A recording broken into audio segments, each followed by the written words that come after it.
जय हिंद दोस्तों, स्वागत है आप सबका स्लीपी क्लासेस में।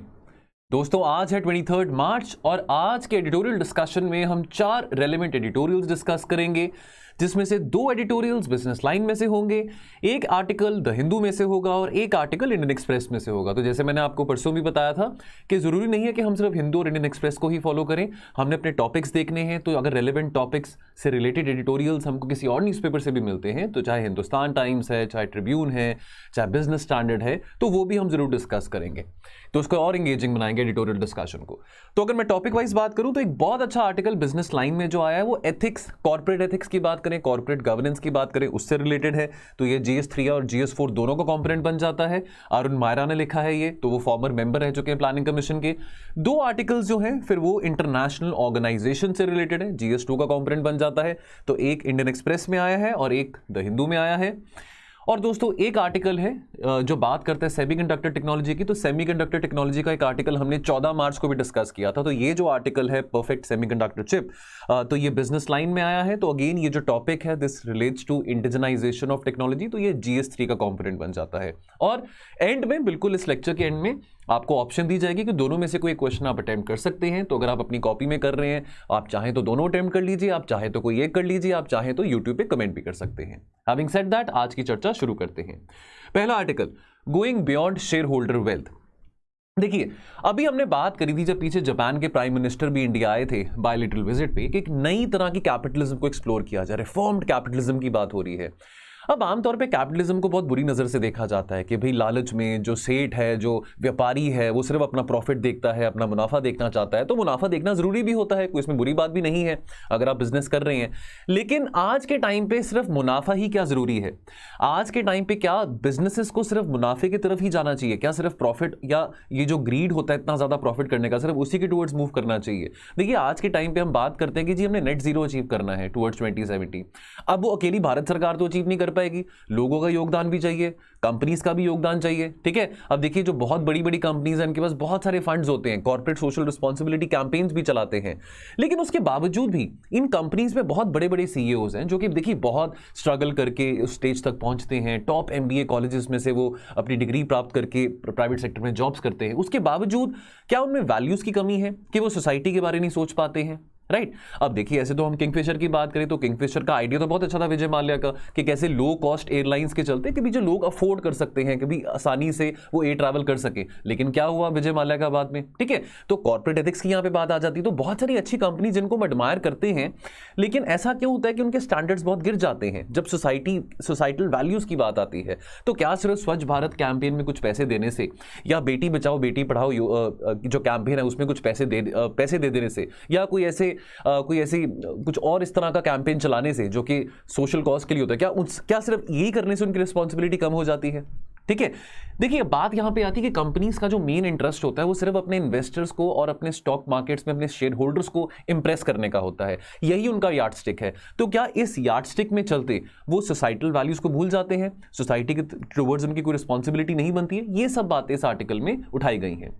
तो अकाउंटेबिलिटी ऑफ कंपनीज की बात करते हैं तो यहाँ पे 5 बातें करी गई कि सबसे पहले प्रायोरिटी वाइज अगर चले तो सबसे पहले तो अकाउंटेबिलिटी कंपनीज की होती है अपने इन्वेस्टर्स को, या जिनसे उन्होंने उधार लिया है, बैंक्स की बात करें, इन्वेस्टर्स की बात करें। ठीक है, दूसरी अकाउंटेबिलिटी उनकी होती है जो उनकी कंपनी में जैसे जो डायरेक्ट पार्टिसिपेंट्स है, तो यानी कोई कंपनी है जो प्रोडक्ट बनाती है तो उसके कस्टमर्स हो गए, उसके कंपनी के एम्प्लॉयज हो गए, जो वेंडर्स इन्वॉल्व हैं, जो कि रॉ मटेरियल प्रोवाइड करते हैं, तो दूसरी अकाउंटेबिलिटी उनको होती है। तो ये प्रायोरिटी वाइज चल रहे हैं।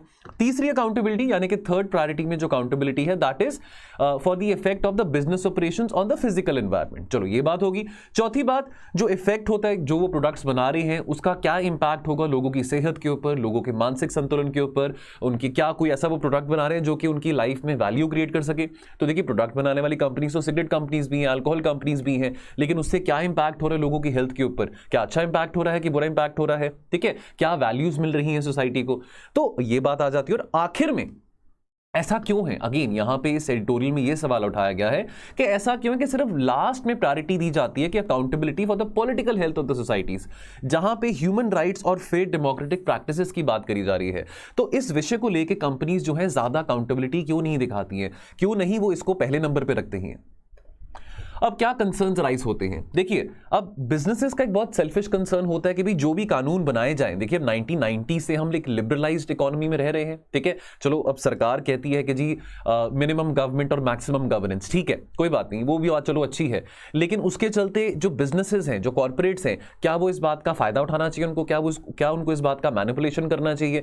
कोई भी पब्लिक पॉलिसी है जो बनाई जाती है वो लोगों की भलाई के लिए बनाई जाती है, ठीक है। तो वेलफेयर कंपोनेंट को तो हम हटा नहीं सकते ना, चाहे जितना मर्जी हम कैपिटलिस्टिक बन जाए। तो लेकिन जो कंपनीज हैं वो अपना फायदा देखना चाहती हैं कि कैसे सरकार के द्वारा बनाई गई पॉलिसी से कैसे कंपनी का फायदा हो सकता है, कैसे उसका जो मुनाफा है और बढ़ सकता है, कैसे जो उसके शेयर होल्डर्स हैं, जो उसके इन्वेस्टर्स हैं, उनकी जेब और भारी हो सकती है। तो लोगों का क्या? देखिए, अब ये रियलाइजेशन होना भी बहुत जरूरी है कि देखिए जो कंपनीज ऑपरेट कर रही हैं, they have a common responsibility to include the commons which we all share. तो एनवायरमेंट की अगर बात आती है, नेचुरल एनवायरमेंट की बात आती है, हम लिमिटेड रिसोर्सेज है, हमारे पास स्कार्स रिसोर्सेज हैं, ठीक है। तो अब बहुत जरूरी है कि अगर हमने देखी ग्रीन टेक्नोलॉजी के टुवर्ड्स मूव करना है, हमने सस्टेनेबल डेवलपमेंट करनी है, तो बहुत बड़ा जो रोल रहेगा वो कंपनीज का भी रहेगा। तो यहां पे थोड़ी एथिकल डायमेंशन की बात आ जाती है जो कि कंपनीज को शो करनी बहुत जरूरी है। और साथ में जो कुछ वैल्यूज हैं, ह्यूमन राइट, सोशल जस्टिस, इसके टुवर्ड्स भी कंपनीज कैसे मोबिलाइज कर सकती हैं, कैसे कैंपेन्स बना सकती हैं जहां पे इन मुद्दों को ज्यादा मोबिलाइज किया जा सकता है। अब कॉर्पोरेट पावर की बात करें तो वैसे देखिए जो बड़ी बड़ी कॉर्पोरेशन उनके पास बहुत पैसे होते हैं, वो बड़े से बड़े लॉयर्स को हायर कर सकते हैं, गवर्नमेंट्स में जाके सरकार में लॉबी कर सकते हैं, कोई बिल पास करवाना है जो कि उनके फेवर में हो, चाहे वो टेलीकॉम सेक्टर की कंपनी हो, चाहे वो कोल सेक्टर कंपनी हो, चाहे कोई भी सेक्टर, चाहे वो एविएशन रिलेटेड कंपनी हो। तो ये लॉबिंग तो चलती रहती है, ठीक है, कि कैसे जो पॉलिसीज बनाए जाएं, जो रूल्स बनाए जा रहे हैं, कैसे वो उनको फेवर करें, ठीक है, ताकि उनका मुनाफा बढ़ सकता है। और कुछ कंपनीज तो ऐसी भी हैं दोस्तों जिनका जो रेवेन्यू है वो कई देशों की जीडीपी से भी बहुत ज्यादा है। तो फेसबुक की बात कर लें, अमेजॉन की बात कर लें, उनका जो रेवेन्यू है, जितना पैसा उनके पास है, इतना तो शायद किसी देश की जीडीपी भी नहीं होगी, ठीक है। तो अब हम बात करते हैं कि all human should be equal, हम इक्वालिटी बिफोर लॉ की बात करते हैं कि भाई सबको इक्वल नजरिए से देखना चाहिए। लेकिन जो कॉर्पोरेशंस हैं, they have become more equal in reality than the ordinary citizen walking on the road. Now with rights, क्या कॉर्पोरेट ऑर्गेनाइजेशंस की रिस्पॉन्सिबिलिटीज भी नहीं आती टुवर्ड्स सोसाइटी? अब हम अपनी बात करते हैं तो हम राइट्स एंजॉय करते हैं, लेकिन हमारी ड्यूटीज भी हैं, फंडामेंटल ड्यूटीज भी हैं। तो क्या जो कॉर्पोरेशंस हैं, क्या उनकी ड्यूटीज नहीं बनती हैं? क्या सिर्फ साल में एक बार किसी मीडिया चैनल के साथ आपने स्वच्छ भारत का कैंपेन को रन कर दिया, क्या आपकी रिस्पॉन्सिबिलिटी वहीं पर खत्म हो जाती है? ठीक है। अब सोसाइटी को नए स्कोर कार्ड्स की जरूरत है, नए डायमेंशंस की जरूरत है, नए यार्डस्टिक्स की जरूरत है to measure the societal values, to measure the societal progress. The business of business remains only making money. तो इस माइंडसेट से उठना बहुत जरूरी है। तो बहुत जरूरी है कि जो सीईओज हैं, देखिए वो कितनी स्ट्रगल करके उस पोजीशन तक पहुंचते हैं, है ना, कितनी स्ट्रगल करके वो टॉप बिजनेस कॉलेजेस में से, बिजनेस यूनिवर्सिटीज में से अपनी एमबीए करते हैं, फिर कॉर्पोरेट सेक्टर में कितना उनको मेहनत करके उस पोजीशन तक पहुंचते हैं। तो सीईओज जब वो उस पोजीशन पे हैं तो उनके पास अथॉरिटी तो है कि वो कंपनी की जो वैल्यू सिस्टम है उसको थोड़ा बदल सकते हैं, क्योंकि अब देखिए कंपनी को खुश करना है, अपने बोर्ड मेंबर्स को, इन्वेस्टर्स को, शेयर होल्डर्स को, कि स्टॉक मार्केट में बहुत सारे लोगों ने उस कंपनी में पैसा लगाया गया, वो सब ठीक है, लेकिन अच्छी वैल्यूज भी तो प्रमोट कर सकते हैं, ठीक है। अब हम ग्रीन कैपिटलिज्म की बात करते हैं, सस्टेनेबल डेवलपमेंट की बात करते हैं, तो ये सब वैल्यूज वो भी तो इंपार्ट कर सकते हैं। लेकिन होता क्या है, अनफॉर्चुनेटली अगर वो करना चाहें भी, अगर उनके मन में इच्छा हो भी, तभी भी वो कर नहीं पाते हैं, बिकॉज वो लीगली बाउंडेड होते हैं कि भाई जो बोर्ड मेंबर्स हैं, जो उनसे भी ऊपर बैठे हैं, सीईओ से भी ऊपर बैठे हैं, जो कोई मालिक हो कंपनी का, जो सीईओ से भी ऊपर बैठा हो, वो बोलेगा भाई ये सब भाषण मुझको मत दो, भाई हमने अपने शेयर होल्डर्स को, जो हमारे इन्वेस्टर्स हैं, उनको खुश करना है, ये ग्रीन कैपिटलिज्म, रिफॉर्म कैपिटलिज्म की बातें आप अपने पास तक रखिए। तो वो नहीं कर पाते हैं, ठीक है। तो ये जो लीगली मैंडेटेड स्ट्रक्चर्स हैं, इनको चेंज करना बहुत जरूरी है, ठीक है। तो यहां पे जो सीईओज हैं जो कि विलिंग है, चलो सीईओज क्या, जो एम्प्लॉयज भी हैं जिनके अंदर वो वैल्यूज हैं, कंपैशन की अगर हम बात करते हैं, टॉलरेंस की बात करते हैं, सिंपैथी की बात करते हैं, एम्पैथी की बात करते हैं, जो वो वैल्यूज हैं, ये सब हम एथिक्स में भी पढ़ते हैं वैल्यूज के बारे। तो जो वो वैल्यूज शो करना चाहते हैं, ठीक है, तो वो कैसे इसको और अच्छी तरह से शो कर सकते हैं। तो उसके लिए अगर कोई जो भी स्ट्रक्चर्स हैं within the organisation, within the company, अगर उसमें कोई तब्दीली करने की जरूरत पड़े तो वो बहुत जरूरी है। So all companies must be mandated to report to the society rather than being accountable to the shareholders or to the investors। तो पहली रिस्पॉन्सिबिलिटी टुवर्ड्स सोसाइटी होनी चाहिए, ये बात यहां पे अरुण मेहरा ने कही है। अगला article, the case against Russia. तो दोस्तों यहां पे हम बात करेंगे इंटरनेशनल कोर्ट ऑफ जस्टिस की। तो जो रशिया यूक्रेन का जो भी मुद्दा चल रहा है, अब रशिया ने जो इन्वेड किया था यूक्रेन के ऊपर, यही कह के किया था ना कि भाई जो ईस्टर्न यूक्रेन है, यानी कि जो डॉनबस रीजन है, तो वहां पे यूक्रेन की सरकार, यूक्रेन की आर्मी, व्लादिमीर पुतिन कह रहे थे कि भाई वहां पे जो प्रो रशियन लोग हैं, जो कि एथनिक माइनॉरिटीज हैं वहां पे, भाई उनके ऊपर बहुत टॉर्चर किया जा रहा है, उनको मारा जा रहा है, यही बहाना यूज करके व्लादिमीर पुतिन ने इन्वेड किया था यूक्रेन के ऊपर, ठीक है, कि भाई मैं सेल्फ डिफेंस के खातिर वहां पे यूक्रेन को इन्वेड करूं। तो यूक्रेन ने बोला कि भाई ये तो वहां पे जेनोसाइड हो रहा है, ठीक है, तो यूक्रेन ने बोला कि चलो मान लेते हैं कि हम जेनोसाइड कर रहे हैं वहां पे। अगर एक मिनट के लिए मान भी लिया कि चलो जो व्लादिमीर पुतिन बात बोल रहे हैं कि हमने वहां पे लोगों को मारा है, हमारी आर्मी वहां पे लोगों को इल्ट्रीट कर रही है, तो व्लादिमीर पुतिन क्या कर रहे हैं, ठीक है। तो यहां पे बात करी गई है कि भाई आईसीजे जो है उसको यूक्रेन ने अप्रोच करा है कि भाई देखिए कि ये तो जेनोसाइड कन्वेंशन की वायलेशन है, और जेनोसाइड कन्वेंशन जो है रशिया और यूक्रेन दोनों उसके मेंबर हैं। तो आईसीजे यानी कि इंटरनेशनल कोर्ट ऑफ जस्टिस, अब देखिए हम बात करते हैं कि ये आईसीजे हो या आईसीसी हो, ये टूथलेस बॉडीज हैं। हम फिर बात, अब ये बहुत क्रिटिसिज्म भी होता है कि ग्लोबल बॉडीज क्या कर रही हैं, यूएन क्या कर रहा है, यूएनएससी क्या कर रहा है। अब जब कोई कुछ करना चाह रहा है, अब जब कोई अपनी इच्छा दिखा रहा है कुछ करने के लिए, ठीक है, ग्लोबल स्केल पे, तो उस बात को अप्रिशिएट करना भी बहुत जरूरी है। तो चाहे वो टूथलेस है चाहे वो नहीं है, लेकिन अगर जिस चीज का मैंडेट उसको दिया गया है, तो इंटरनेशनल कोर्ट ऑफ जस्टिस को जो मैंडेट दिया गया, जो वो परफॉर्म करना चाह रहा है, तो उसमें कोई बुरी बात नहीं है, ठीक है। तो इंटरनेशनल कोर्ट ऑफ जस्टिस ने क्या बोला है, व्लादिमीर पुतिन को बोला है, रशिया को बोला है कि भी तुरंत अपनी जो मिलिट्री ऑपरेशंस हैं, जो मिलिट्री एग्रेशन आप यूक्रेन में कर रहे हैं, उसको तुरंत सस्पेंड कर दीजिए, ठीक है।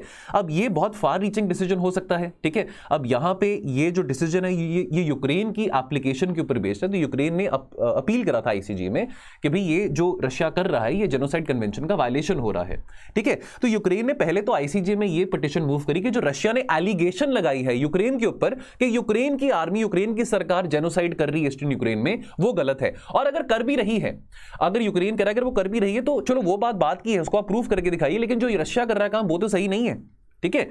तो अब यहां पे दोस्तों बात कर लेते हैं जेनोसाइड कन्वेंशन के बारे में बहुत ब्रीफली। हालांकि ये इस एडिटोरियल में जेनोसाइड कन्वेंशन के बारे में नहीं लिखा था, लेकिन थोड़ा सा एक वैल्यू एडिशन की बात कर लेते हैं, क्योंकि प्रीलिम्स भी पास में है, तो क्या पता इसमें से कुछ आपको पूछा भी जा सके, है ना। तो देखिए जेनोसाइड कन्वेंशन पहली ह्यूमन राइट्स ट्रीटी थी, ठीक है, जो कि पास करी गई थी by the United Nation General Assembly on the 9th of December 1948। Date याद रखना, ठीक है।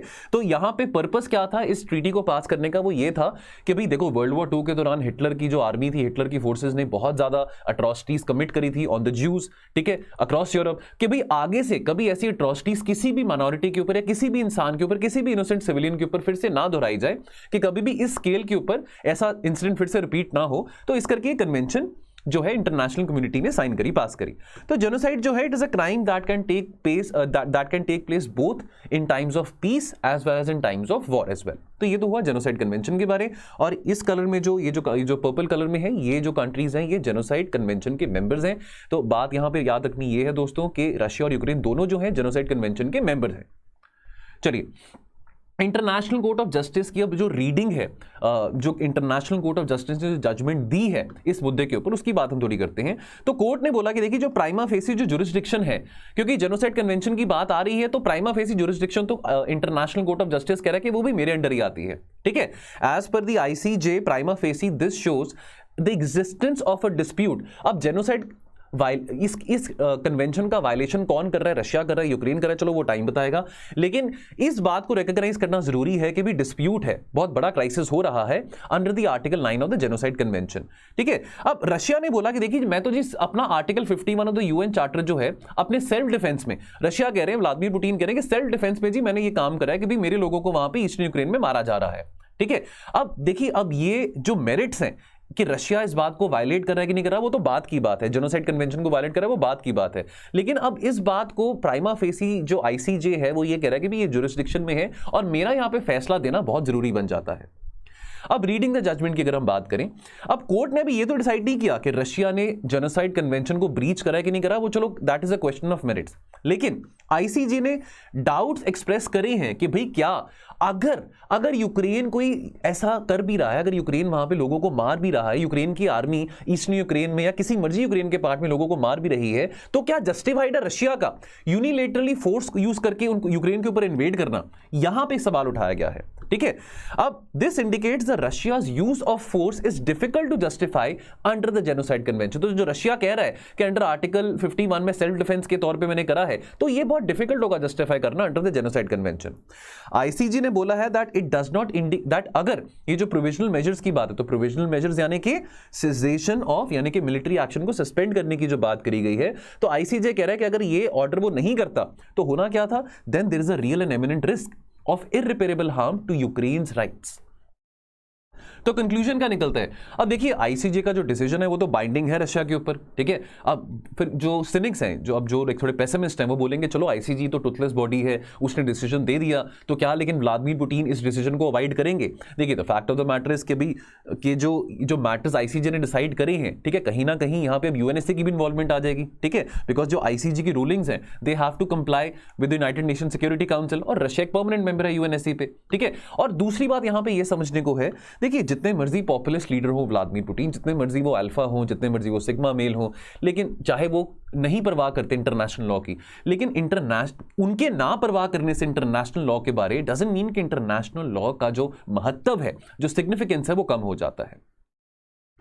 चलिए दोस्तों, अगला article, a blow to equitable access to essential medicine. देखिए अब पैंडेमिक के टाइम पे ये हमने देखिए बहुत बार पहले भी डिस्कस करा है, ठीक है। तो यहां पे बात आती है वेवर प्रपोजल की, ठीक है। देखिए यहां पे बात आती है, देखिए पैंडेमिक के टाइम पे बहुत प्रॉब्लम आ रही थी, बहुत ज्यादा प्रॉब्लम आ रही थी वैक्सीन की, ठीक है। हमने जब सेकंड वेव आया तभी भी देखा कि बहुत सारे लोग, इनफैक्ट आज के टाइम पे भी जैसे हम बात कर रहे हैं, तो अभी भी only 14% of the people in the low income countries, in the least developed countries, they have got only one vaccine shot, ठीक है। अब वैक्सीन, अब पैंडेमिक के चलते बहुत सारे शॉर्टेजेस वैक्सीन की आ रही थी, दवाइयों की आ रही थी। तो यहां पे इंडिया और साउथ अफ्रीका ने एक प्रपोजल टेबल किया था वर्ल्ड ट्रेड ऑर्गेनाइजेशन में 2020 में, अक्टूबर 2020 में, कि देखिए अभी इमरजेंसी का टाइम है, बहुत सारे लोगों को वैक्सीन पहुंचानी है, बहुत सारे लोगों को राहत पहुंचानी है, ठीक है। तो क्यों ना एक टेम्परेरी वेवर कर दें, ठीक है, over the availability of affordable vaccines, medicines and other medical products. यानी कि जो बड़ी बड़ी कंपनीज हैं, फाइजर की बात करें, हम जॉनसन एंड जॉनसन की बात करें, ठीक है, मॉडर्ना की बात करें, जिन्होंने वैक्सीन्स बना ली है, तो उनके पास पेटेंट्स हैं, ठीक है, उनके साइंटिस्ट ने, उनके डॉक्टर्स ने दिन रात मेहनत करके दवाइयां बनाई हैं, टीके बनाए हैं, फाइन। लेकिन अभी इमरजेंसी का टाइम है, अभी देखिए nobody is safe till the time everyone is safe, ठीक है। अभी भी पैंडेमिक का खतरा अभी भी कहीं ना कहीं तो है, हो सकता है कल को, अभी चाइना में बहुत सारे केसेस आ रहे हैं। तो अब यहां पे बहुत जरूरी कि जितनी जल्दी दुनिया को वैक्सीनेशन मिलेगी, उतनी ही जल्दी राहत आ पाएगी लोगों को भी।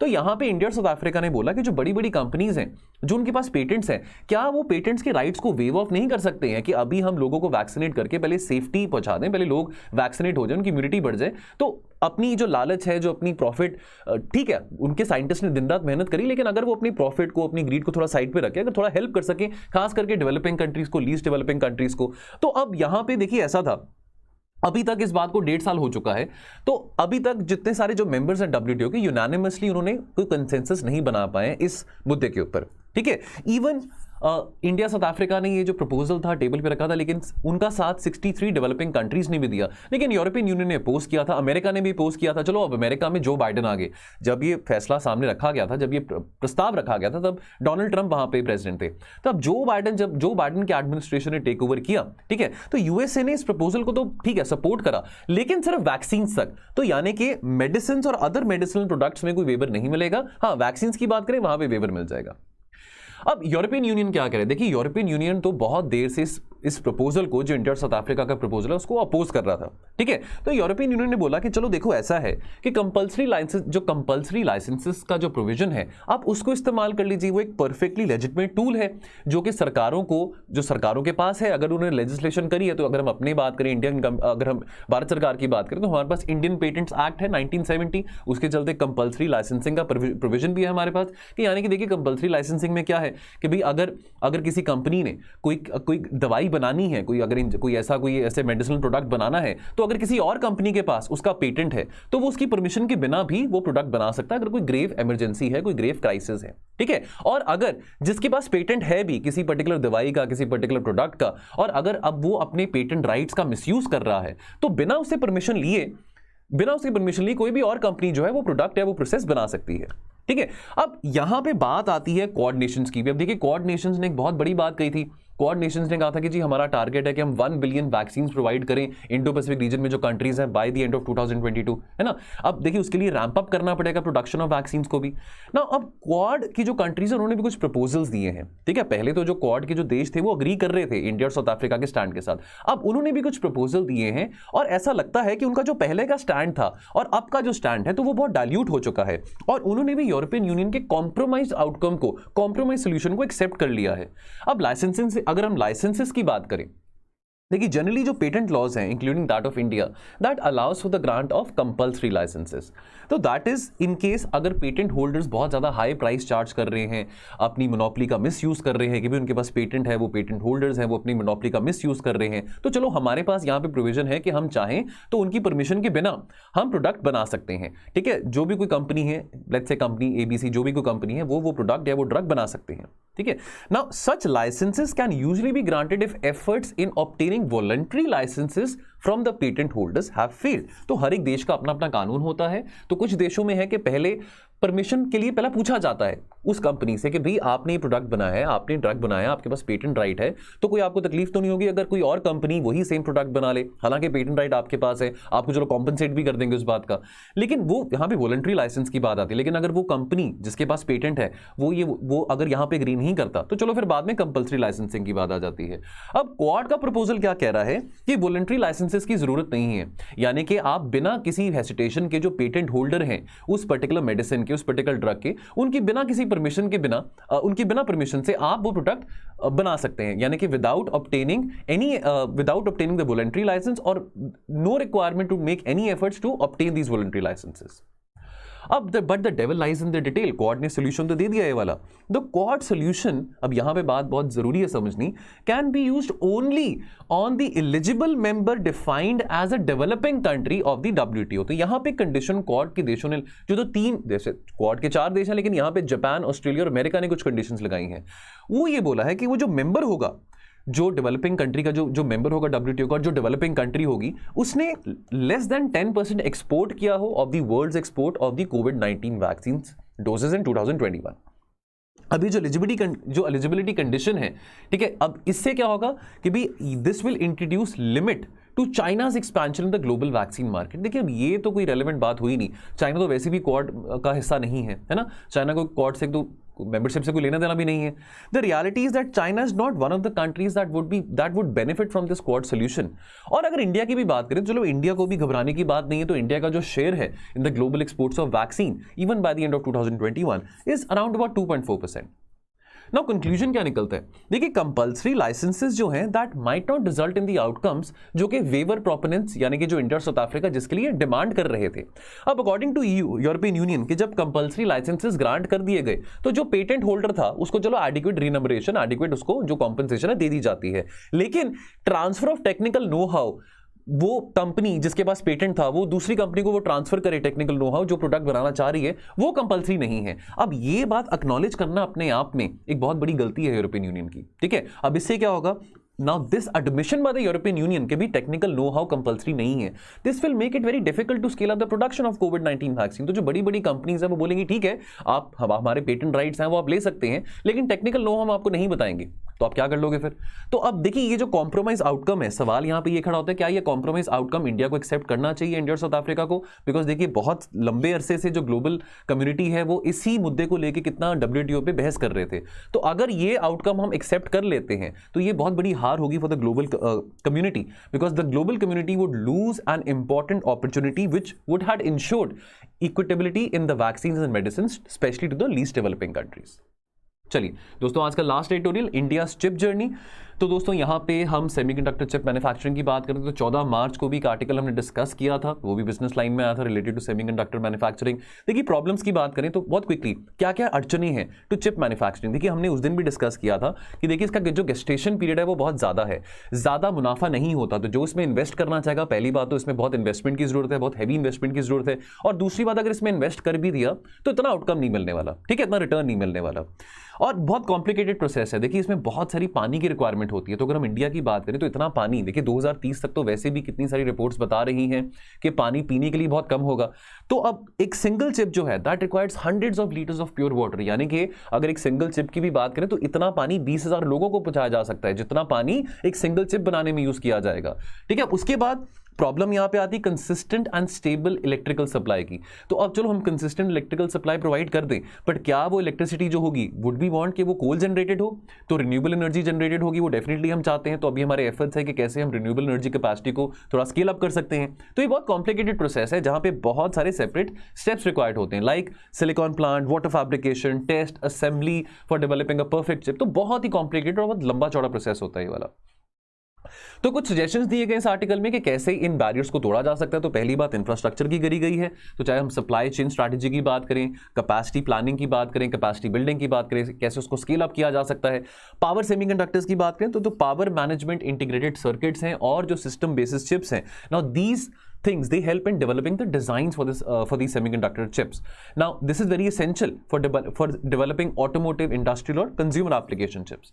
ठीक है, उसके बाद अगर हम बात करें जो बैरियर है क्लीन एनर्जी का, तो हम नहीं चाहेंगे, देखिए अगर आपने इलेक्ट्रिसिटी सप्लाई जो है कंसिस्टेंट रखनी है, स्टेबल रखनी है फॉर दिस इंडस्ट्री, तो अब हम ये नहीं चाहेंगे ना कि वो बिजली की सप्लाई कोल जनरेटेड हो, है ना। तो अब उसके लिए अब हम कोशिश कर रहे हैं कि कैसे सोलर एनर्जी को हम थोड़ा रैंप अप कर सकते हैं। तो India has been one of the fastest growing solar photovoltaic markets in the recent times. तो जो 10 लार्ज सोलर प्लांट्स दुनिया भर में 2018 में बनाए जा रहे हैं, उसमें से जो 5 हैं वो तो इंडिया में ही बनाए जा रहे हैं। ठीक है, making India a prime market for efficient photovoltaic inverters.